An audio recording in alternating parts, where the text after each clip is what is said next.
All right, so the state of Israel has staged what is effectively its biggest attack on Iran's nuclear facilities.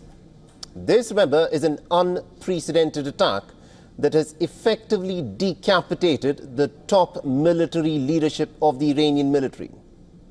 The Israeli Prime Minister Netanyahu has termed this to be Operation Rising Lion, a term that has some very clear biblical connotations.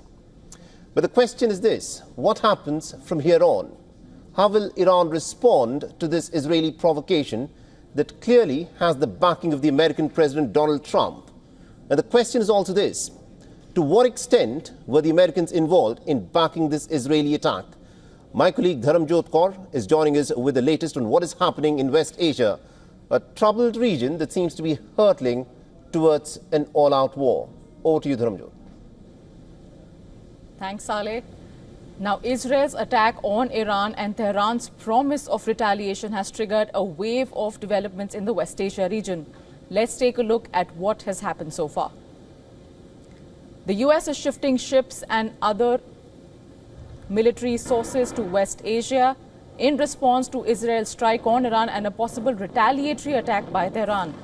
The US Navy has directed destroyer USS Thomas Hudner to begin sailing towards the eastern Mediterranean and has also directed a second destroyer to begin moving forward. The development comes as the US President Donald Trump is meeting with his National Security Council principals, including Defense Secretary Pete Hegseth and General Dan Kane, the chairman of the Joint Chief of Staff, to discuss the ongoing situation. Iraq has filed a complaint with the United Nations Security Council saying that Israel has violated Iraqi airspace in a major attack on Iran. Baghdad's foreign minister said, and I quote, "These practices constitute a flagrant violation of Iraq's sovereignty." Iraq has called on the UNSC to assume its responsibilities and act to prevent the recurrence of such violations.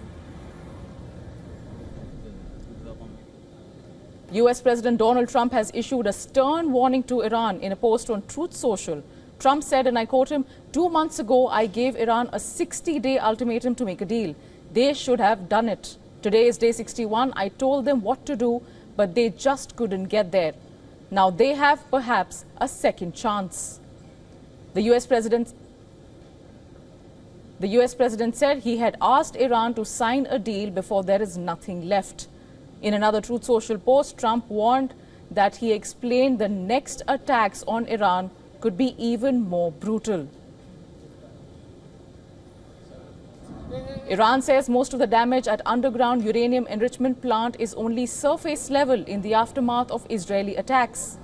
Iran's Atomic Energy Organization said that most of the damage from Israeli airstrikes targeting its underground enrichment facility at the Natanz was at the ground level. The organization's spokesperson has further added that there have been no casualties at the facility where the enrichment centrifuges are housed underground.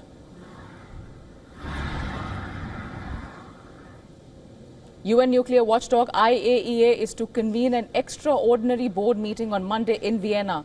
This follows Israel's attack on Iran.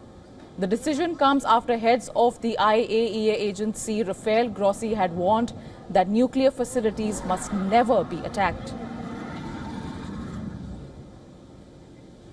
Israeli strikes on Iran have killed at least 8 people and wounded 12 others in the northeastern Tabriz city alone. Tasnim news agency said that an earlier wave of strike had hit 10 sites in the eastern Azerbaijan province.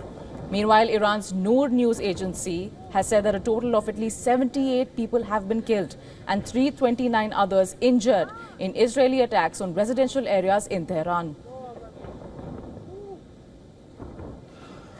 Israel has begun shutting its embassies around the world. Israeli officials have urged citizens to stay alert and not display Jewish or Israeli symbols in public places. Statements coming from Israel's embassies world over say that Israel would not be providing consular services and has urged citizens to cooperate with local security services if faced with hostile activity. So far, there is no time frame for how long the embassies would be closed. That's all we have on the latest developments. Back to you, Saleh. Thank you very much indeed, Dharamjot Kaur. This, of course, is, remember, an evolving situation where we expect that there could be a reprisal by the Iranians. The question, of course, is this: how will the Iranians respond because the Americans seem to be pretty well prepared. But also keep in mind that the Americans knew in advance of what was to, of course, happen.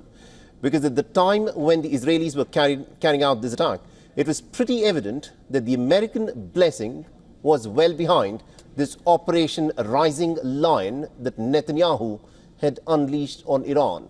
So West Asia is bracing for a potential regional, possibly an all-out conflict after the Israelis in this unprecedented attack on Iran's nuclear facilities, which the IAEA says should never be hit and should never be targeted, has targeted the nuclear facilities of Iran, along with its ballistic missile factories as well. Now, the close ally of the State of Israel and also its biggest backer, the United States, that has been involved in nuclear negotiations with Iran, says that it was clearly aware of the Israeli attacks right from the days of its planning. The American President Donald Trump has, of course, now put out a social media post where he says, and I quote him here, that he had given Iran a 60-day ultimatum about 2 months ago. Trump further said that he had asked Iran to make a deal, claiming that the Iranian Republic is facing the repercussions of its inaction. And today is day 61, and therefore the attacks have happened. This is what Donald Trump has spelled out in his social media post on Truth Social. Now, referring to Washington's marathon nuclear negotiations with Tehran, Donald Trump further said that he had given Iran chance after chance to make a deal. He also said that perhaps Tehran now has a second chance to sign a deal, or there will be more attacks and there will be nothing left of Iran. Now, the American president has said that Washington curates the most lethal weapons in the world. This is the American president boasting about the American weapons. He's also said that this is quite clearly warning, and he said that Israel has most of these weapons and it knows how to use it. The US officials have reportedly confirmed that Israel had informed the Trump administration that large-scale attacks were going to happen. The American Secretary of State Marco Rubio said that Israel took unilateral action against the Iranians and that Israel had advised the United States that it believed that the strikes were absolutely necessary and they were done in self-defense. On Wednesday, the US pulled some American diplomats from Iraq's capital and offered voluntary evacuations for the families of the US troops in West Asia. Now, Iran says that it considers the Israeli attacks as an act of war. Iran's Supreme Leader Ayatollah Ali Khamenei has said that Israel opened its wicked and blood-stained hand to a crime on our beloved country, revealing its malicious nature more than ever by striking even residential centers, resulting in many deaths.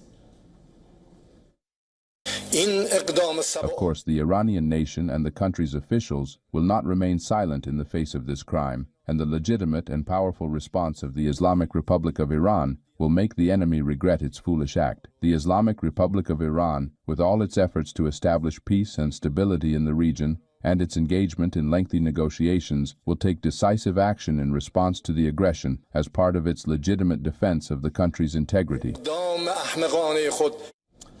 All right, now joining us in the broadcast, we've got Mr. Ron Alito, who's a former American military officer, a former CIA contractor, and a former intelligence and operations officer at the Pentagon, and currently the chief executive officer of Miami Intelligence Agency. Mr. Alito, thank you very much indeed for joining us here on WION. Now, looking at the scale and magnitude of these Israeli attacks, and also in the light of what the American President Donald Trump has put out on his Truth Social post, where he says that he had given an ultimatum of 60 days to the Iranians.